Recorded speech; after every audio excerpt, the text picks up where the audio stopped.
মুস্তাজাবুদ দাওয়া বানিয়ে দিয়েছে। আহমদ ইবনে হাম্বল তো অবাক, তুমি মুস্তাজাবুদ দাওয়া রুটিওয়ালা, আমি এত বছর হাদিস পড়াই, আমিও তো মুস্তাজাবুদ দাওয়া না, তুমি দোয়া করলেই সব কবুল হয়ে যায়? যুবক বলে, নাম আনা মুস্তাজাবুদ দাওয়া, আমি আমার জীবনে যত দোয়া করেছি কবুল করে নিয়েছে কে? সব দোয়া কবুল করে নিয়েছে আল্লাহ, একটা দোয়া ছাড়া। কি সেই দোয়া?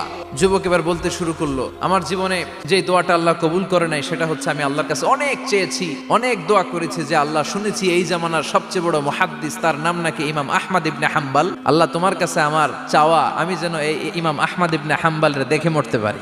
আহমদ ইবনে হাম্বল আবেগপ্রবণ হয়ে গেলেন, চোখের পানি ছেড়ে দিলেন, বললেন, যুবক তোমার এই দোয়াটাও কবুল হয়ে গিয়েছে, আহমদ ইবনে হাম্বল তোমার দরবারে ছুটে এসেছে।